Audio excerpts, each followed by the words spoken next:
Run fast for your mother, run fast for your father, run for your children, for your sisters and brothers. Leave all your love behind. Los que os dediquéis a la docencia, quedaos de pie. Los que os dediquéis a la práctica clínica, sentaos, por favor.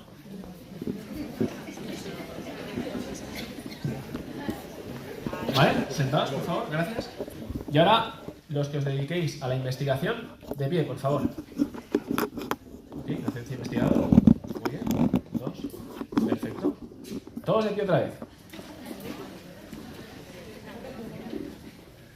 Vale. Lo que os dediquéis a sistema público, os quedáis de pie. Los que trabajáis en ámbito privado, por favor, sentaos. Ole. Sois todos de la pública. Muy bien. ¿Vale? Todos de pie otra vez. Los que os dediquéis, por favor, al ámbito de neurología, quedaos de pie. Los de trauma ortopedia, sentaos.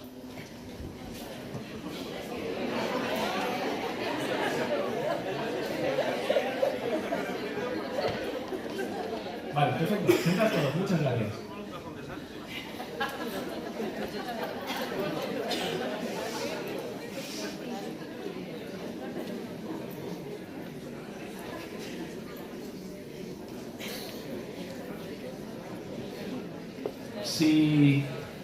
Si mi abuelo, que en paz descanse, supiera que me he comprado un teléfono, me ha costado más de 1000 euros, me daría una hostia que estaría dando vueltas toda la mañana, ¿vale? Toda la mañana. Pero es así, la Navidad pasada me lo compré. No sé explicaros muy bien por qué, porque realmente no es algo que me haga especial falta. Cuando lo pienso en frío, lo miro y digo, pues qué bonito que es que no he podido vivir sin él antes. Y esto pasa básicamente porque realmente somos seres irracionales, ¿vale? Esto es algo que con el paso del tiempo pues va quedando constancia. Creo que a día de hoy hay pocos ámbitos que se dediquen a la ciencia, al estudio, que no pongan en tela de juicio la racionalidad del ser humano. Somos altamente irracionales.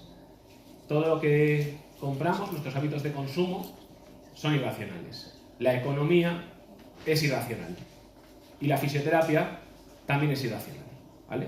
Es decir, tenemos que ser conscientes que esto pues, no es selectivo. En lo que a mí no me afecta somos irracionales y en lo que me afecta a mí somos muy racionales. No es cierto, somos irracionales. ¿Qué significa que somos irracionales? Pues que además de permitirnos pagar un sueldo en comprarnos un teléfono móvil, que de hecho este año los nuevos iPhones ya van a valer cerca de 2000 euros y los nuevos MacBook Pro están ya cerca de 6000 euros, además de hacer este tipo de estupideces, cualquier tipo de información que pasa por delante de nosotros la procesamos de una forma absolutamente subjetiva.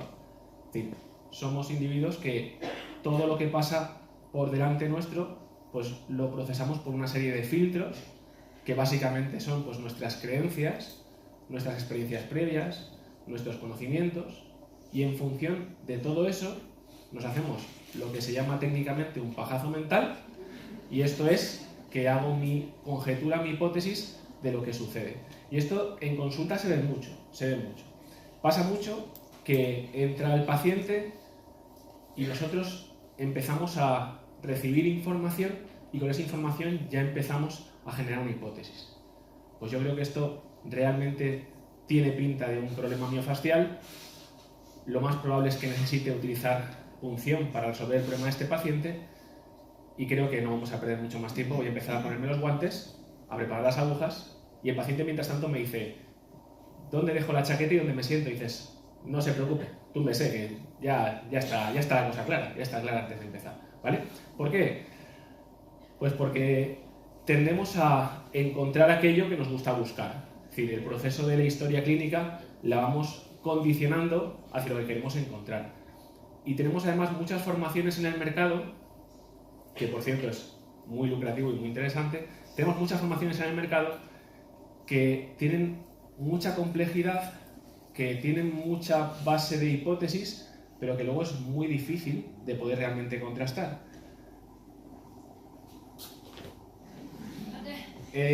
Si nos vamos a tiempos pasados, ¿vale? Y cuando digo tiempos pasados es porque, como sabéis, este tipo de maquinaria pues no existe en la actualidad, ¿vale? De hace mucho tiempo, desde hace mucho tiempo. En verdad no hace falta que nos vayamos tan lejos, ¿vale? En los tiempos en que se creó Bob Esponja, año 2000 aproximadamente, más o menos, el paradigma, lo que pensábamos, lo que nos enseñaron, es que la gran mayoría de problemas por los que el paciente acude a consulta son problemas relacionados con un daño estructural. Es decir, cualquier problema que se presente con dolor va asociado a un daño en una estructura. ¿De acuerdo? Esto es más o menos el modelo biomédico, el modelo patoanatómico que hemos aprendido en la base.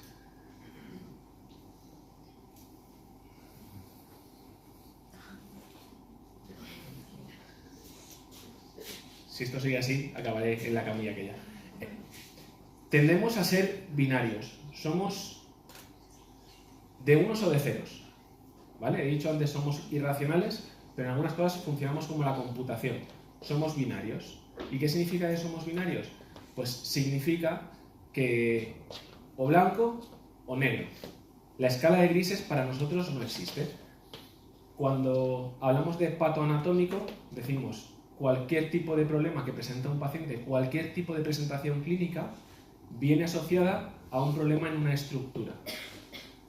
Luego aprendemos, nos enseñan, se investiga que realmente hay muchas presentaciones clínicas en las que hay dolor sin necesidad de existir un daño estructural. Podemos encontrarnos dolor en ausencia de daño. Y como somos binarios, lo que decimos es, pues la estructura es absolutamente irrelevante, fuera estructura, y ahora vamos a centrarnos en algo que no es estructural. Y por tanto, la imagen pasa de ser algo en lo que basábamos el diagnóstico, y durante un tiempo hemos basado nuestro diagnóstico, el diagnóstico médico, en la imagen, a ser algo que no necesitamos, no nos aporta ningún tipo de información. Yo he visto en consulta a algún fisioterapeuta que cuando le han entregado una prueba de imagen, el paciente le entrega la prueba de imagen, pues diciendo, mira, esto te puede interesar, es algo que he recibido, coger, lanzarla, esto a mí no me hace falta, ¿vale? Con cierta chulería. Y esto desde luego es un absoluto error conceptual basado en ese 0 y ese 1. Lo que sabemos a día de hoy es que las pruebas de imagen son pruebas complementarias, que pueden o no ser importantes en la presentación clínica de ese paciente en concreto. Siempre y cuando no estemos hablando de la ecografía, que entonces sí que es diagnóstico por imagen, porque a los fisios podemos hacer diagnóstico por imagen porque tenemos ecógrafos en consulta.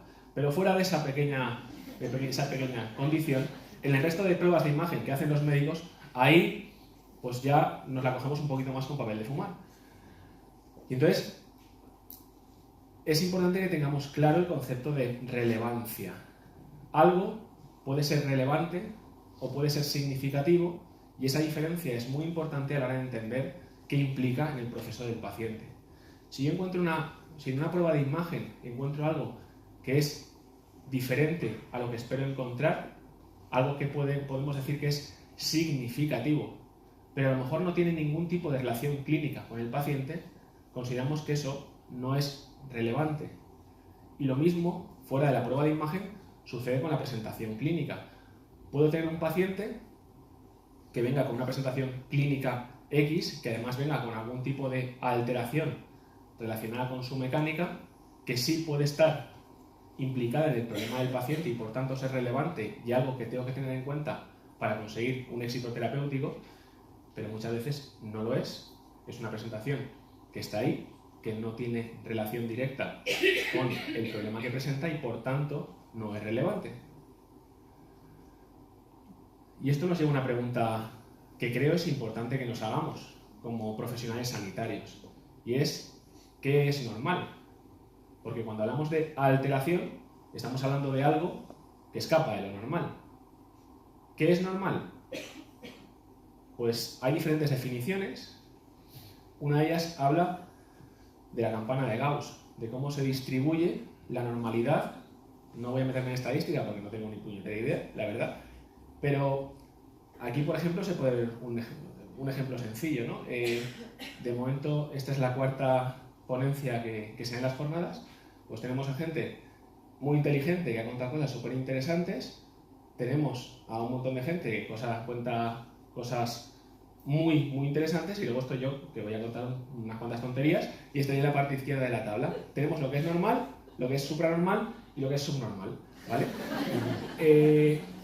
Desde el punto de vista patoanatómico o simpatoanatómico, mecanicista, desde el punto de vista de un paciente que tengo delante, determinar qué es normal y qué está alterado, o qué es normal y qué es patológico, es más complicado de lo que en un primer momento puede llegar a parecer.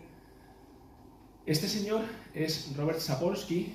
Sapolsky ha escrito varios libros muy interesantes, concretamente el primero que yo leí de él, ¿Por qué las cebras no tienen úlceras?, que es una guía que habla del estrés desde un punto de vista fisiológico, con un humor negro que os recomiendo.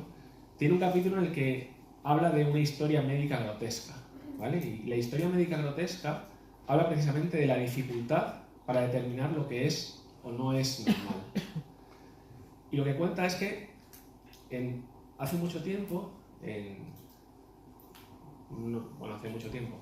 hace un tiempo, más o menos estamos hablando de 100 años aproximadamente, si no me equivoco, teníamos, ciento y pico, no sé decir la fecha exacta, teníamos problemas, ahora entendéis lo de por qué estoy en la parte izquierda del diagrama.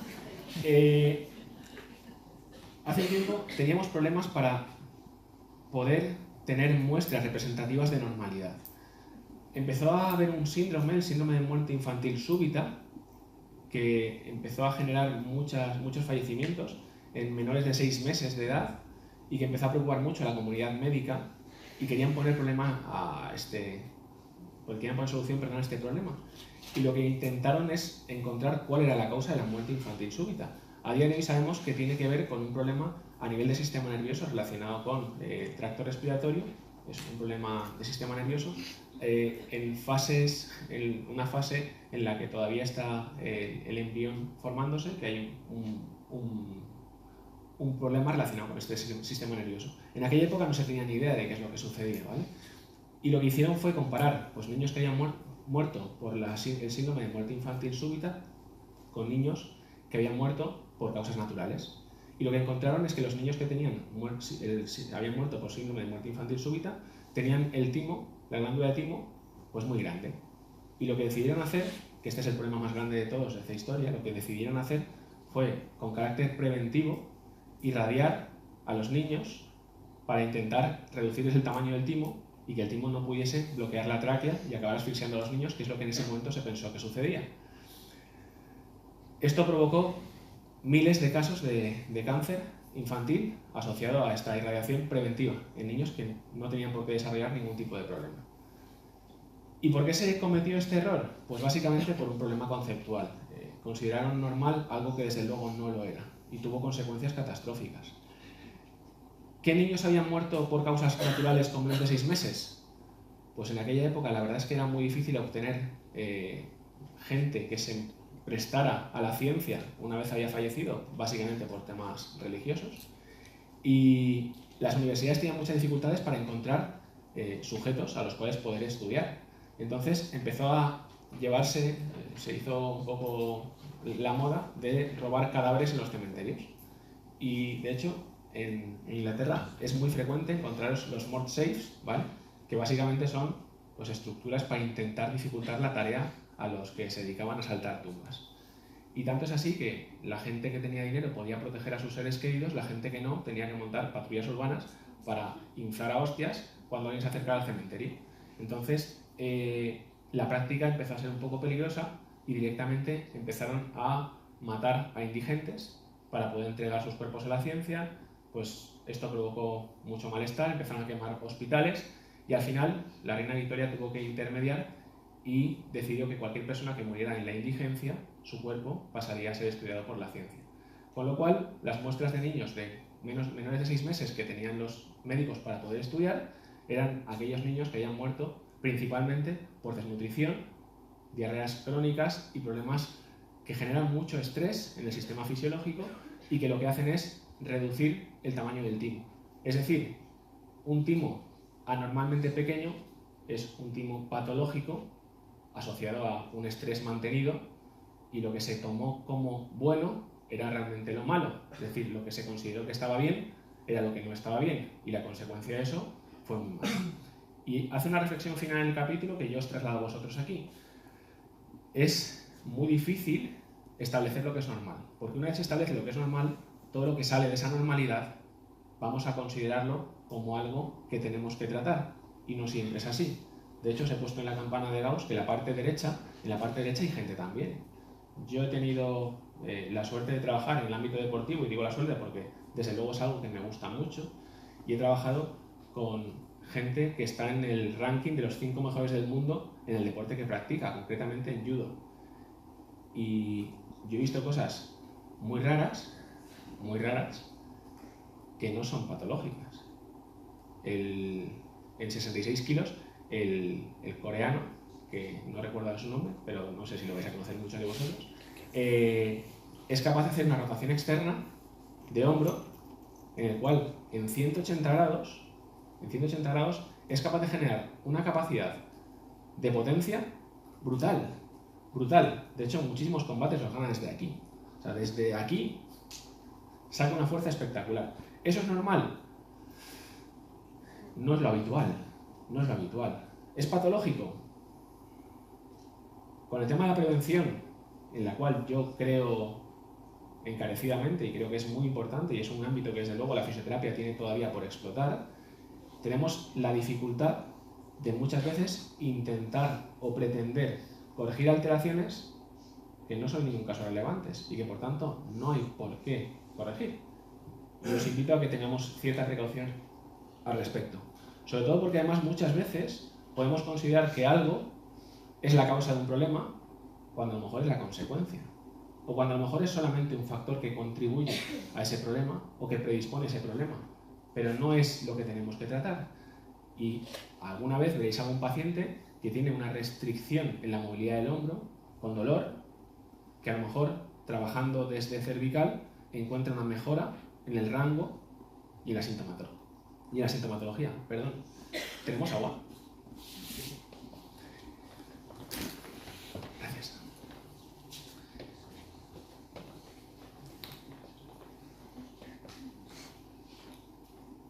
Perdóname. Y a lo mejor consideramos que nuestra hipótesis se centra en que tenemos que tratar ese hombro y tenemos que mejorar ese patrón de movimiento, tenemos que aliviar esa clínica, cuando a lo mejor es algo que está ahí como consecuencia de otro problema y que no es necesario tratar para poder conseguir una mejora del cuadro clínico. Os decía antes, a lo mejor no es algo que sea relevante, es algo que es significativo. Siguiendo con ese concepto binario que tenemos respecto a la forma en que pensamos, durante un tiempo hemos desdeñado la estructura, hemos considerado que no era tan importante, otro tiempo hemos pensado que no había otra cosa fuera de la estructura, y con la biomecánica pasa exactamente lo mismo, ¿vale? Tenemos cada vez más estudios que dicen que realmente no es relevante en muchas presentaciones clínicas que exista una alteración en el patrón motor o que hay una alteración de la postura. Esto es lo mismo que con la imagen. ¿Significa eso que la postura nunca es importante? No, en ningún caso. La postura puede ser relevante en muchos casos y puede no ser nada relevante en muchos casos también. Lo mismo exactamente que lo que es la biomecánica, que puede ser relevante en muchos casos y en muchos casos desde luego no. Y desde el punto de vista de la pedagogía pasa otra vez lo mismo.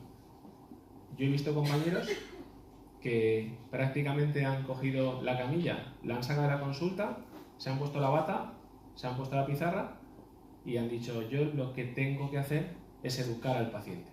Y desde luego la educación es un punto crítico en todo tratamiento de fisioterapia, seguro y sin lugar a dudas. Es decir, tenemos que educar al paciente en movimiento, porque ayer ya se habló, Patricia lo comentó muy bien, que la gente necesita moverse y la gente no sabe que moverse es bueno, y nosotros somos los prescriptores de movimiento y es importante que eduquemos a la gente en movimiento. Pero eso no significa que nuestra única misión sea la de la educación y que solamente con la palabra podamos conseguir casos en todos los pacientes. Con lo cual, el otra vez movimiento binario pues se nos da mucho. Con estas premisas, sabiendo que no somos racionales, que tendemos a ser binarios, que somos de blancos o de negros, y que además hacemos conjeturas que poco tienen que ver a veces con la realidad que presenta el paciente, pues tenemos que encontrar algún tipo de defensa o protección para hacer frente a este problema, porque nosotros tenemos la obligación de ayudar a los pacientes que vienen a nuestra consulta. Y también tomo palabras que dijo Patricia ayer, es muy importante saber qué hacer, pero más importante todavía es saber cuándo no hacer. Y para eso necesito tener información para poder tomar decisiones. ¿Y cómo se consigue esa información? Pues en Facebook no, ¿eh? Sí, no es por eso. A día de hoy tenemos un montón de datos que estamos facilitándole a un montón de empresas de manera continuada, ¿vale? Pues Google sabe que estáis todos aquí hoy, sabe que os vais y os pondrá luego, os faltan tantos minutos para llegar a casa. Y dices, deja de seguirme, pesado. Ahora además tenemos altavoces estos inteligentes que todavía recogen más información, estamos facilitando información de una manera continua. El problema con el tema del Big Data es que todavía no está muy claro qué podemos hacer con esos datos. Es decir, no sabemos qué hacer con esos datos. Las empresas no saben todavía qué hacer con esos datos. Lleváis muchos relojes inteligentes que están recogiendo vuestra frecuencia cardíaca, están recogiendo un montón de datos sobre cuántos movéis, pero todavía no tenemos muy claro el para qué. Pues nosotros en consulta sí que tenemos que tener claro el para qué. La base, desde luego, es que necesitamos datos, porque con datos generamos información y con información tomamos decisiones. Y cuanto más veraz sea el dato, seguramente mejor será la decisión.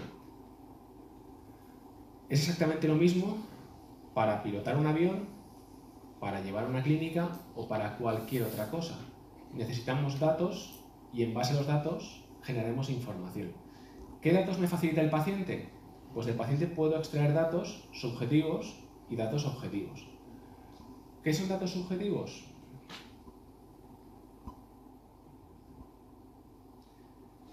Arturo tiene un boli chulísimo que no me ha dejado para nada, tío. O sea, se lo guarda para él. Me manda un mando chungo que no pasa de deportivas, un partido de tenis. Al final hay dos partes en la consulta, una parte que digamos es más subjetiva, más de recogida de información en la anamnesis y una parte más en la exploración física. En la anamnesis voy haciendo preguntas y voy haciendo preguntas con la intención de obtener una respuesta.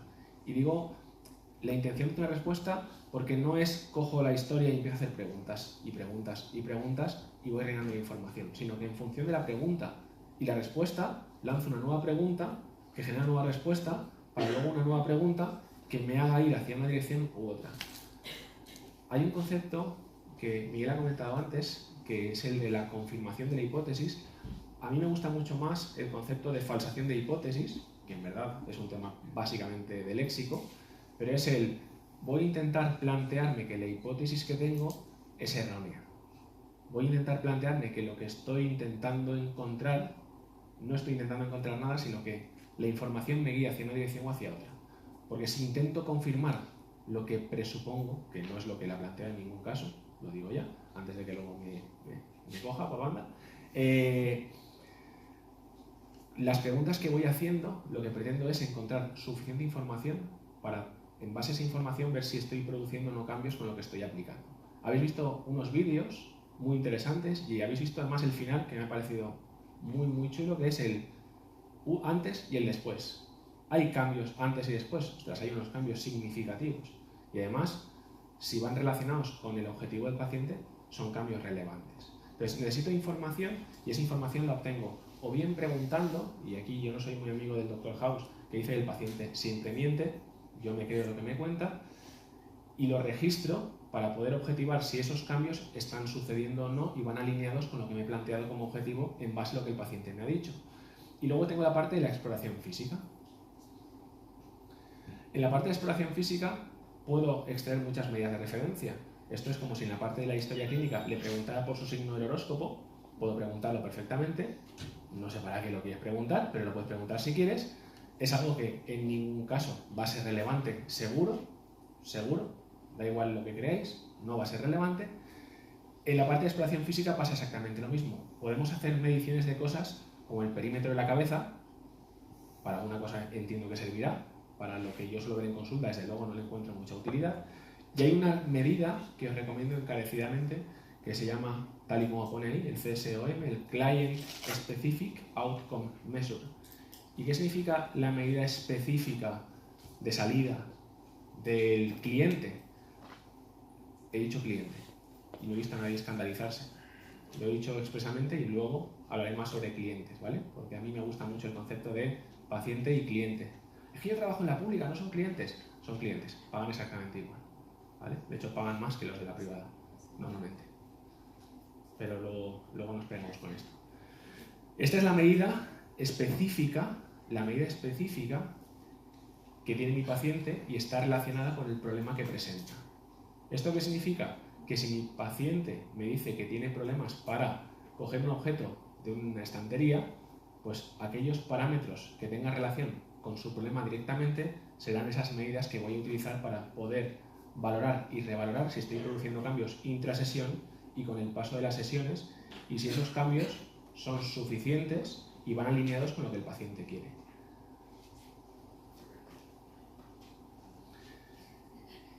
Podemos coger datos, podemos coger un montón de datos de mucho tipo. De hecho, también podemos pasar encuestas a los pacientes para que nos respondan sobre sus actividades de la vida diaria, sobre encuestas relacionadas con el dolor. Es decir, tenemos muchas fuentes de información. Según cómo planteemos según cómo hagamos las preguntas, según cómo se plantee la pregunta, voy a obtener una respuesta, con lo cual es importante, como os decía al principio, intentar no sesgar al paciente, ¿vale? Voy a intentar no sesgarme yo como terapeuta y tengo que intentar no sesgar al paciente, porque de lo contrario, la información que voy obteniendo pues tampoco me aporta demasiada claridad, ¿vale?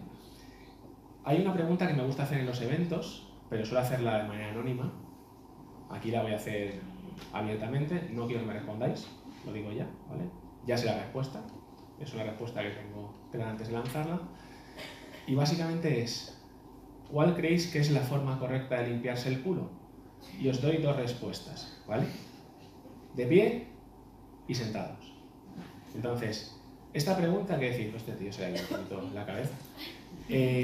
Lo que dice la experiencia es que aproximadamente el 66%, 65%, depende, lo hace estando sentado en el váter, y aproximadamente el 35% lo hace de pie. En los eventos en los que he hecho esta pregunta, que han sido ya unos cuantos, sale siempre esa estadística. Esta, como veis, son 12.000 votos. 12.000 votos. ¿Y por qué hago esta pregunta? Pues porque mucha gente no es consciente que existe una forma diferente de hacer las cosas a como él las hace. ¿Vale? Es decir, existe una forma diferente a limpiarse el culo, que es algo ultra básico que empezamos a hacer cuando somos muy pequeños. Pero algo como esto, no hay una única forma de hacerlo bien. ¿Vale? Y ahora estoy mirando al lado diciendo, ¿de pie? ¿En serio? De hecho, esto ha roto muchas parejas. ¿Vale? Esto ha roto muchas parejas, ¿no? Es una información que es difícil de superar. ¿Sentados? ¿Cómo? ¿Por dónde? ¿Delante? ¿Detrás? En fin,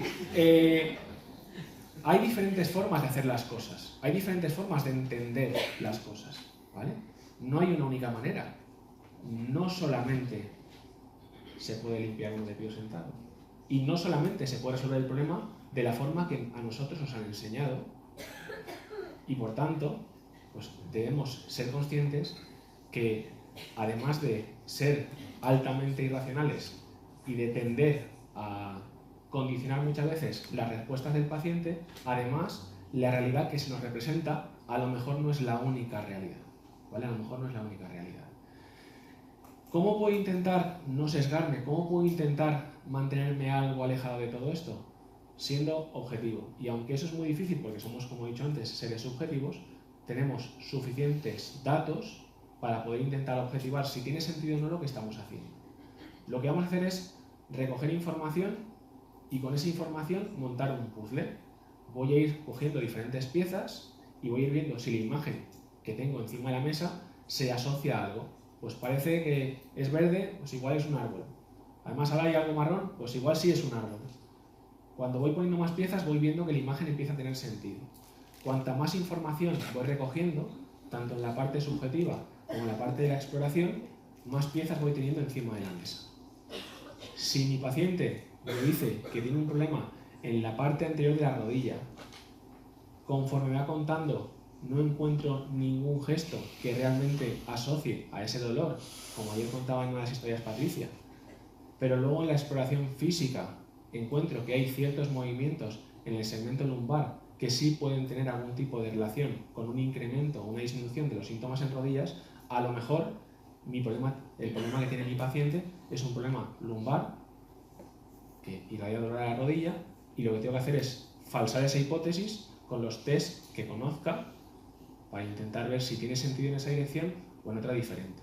Pero necesito tener datos previamente para poder formular esa conjetura, y en base a la información que va apareciendo durante el proceso de examen físico y tratamiento, que es un continuo, voy a ir falsando o no pudiendo falsar diferentes hipótesis. Es decir, necesitamos tener muchos datos para poder, con esa información, tomar decisiones correctas. El nombre de la charla queda un tanto redundante, la verdad. Los KPIs no son otra cosa que indicadores clave de rendimiento. Es decir, todo lo que tiene verdadera relación con la presentación clínica del paciente, lo mismo que la medida esta específica del paciente, lo mismo que se le llama en otras formaciones con los asteriscos, lo mismo que se llama en otros sitios con medidas de referencia o indicadores. Todo es lo mismo. Es decir, necesitamos datos. Necesitamos datos para poder generar información. Porque lo que no se mide, no se controla. Si hacemos una pequeña recapitulación, tendemos a la irracionalidad, somos binarios, a veces atribuimos relevancia a cosas que no son relevantes, no tenemos del todo claro, y no es fácil tampoco, definir qué es exactamente lo normal, y muchas veces confundimos lo que es consecuencia o acompaña a una presentación clínica con la causa de la misma.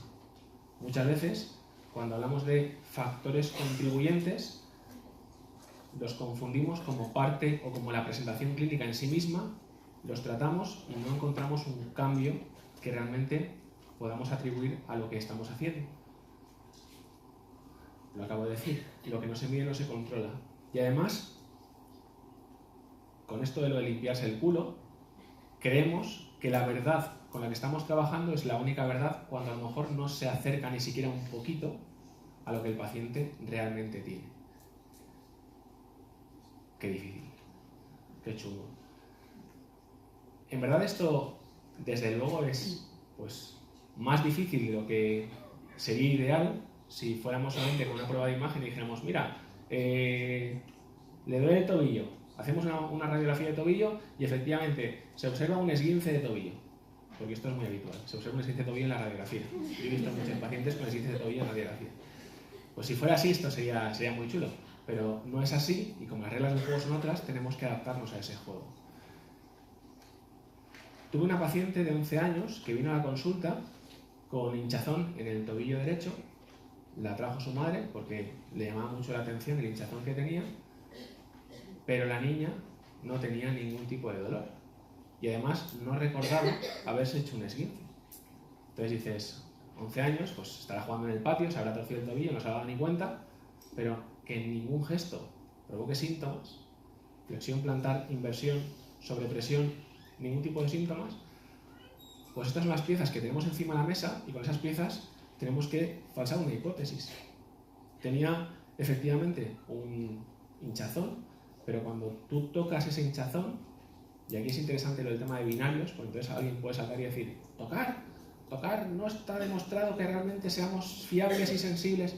Bueno, pues yo toqué, perdonadme la imprudencia, y cuando toqué, lo que se observa es una especie de masa, no es el típico hinchazón intraarticular que se presenta como un aumento del volumen de la cápsula, sino que era una especie de masa y que tenía cierta capacidad de movimiento, con lo cual le recomendamos a la madre, en este caso, que fuera con la niña al médico para descartar. Ayer alguien preguntó, ¿y esto cómo lo hacéis sutilmente?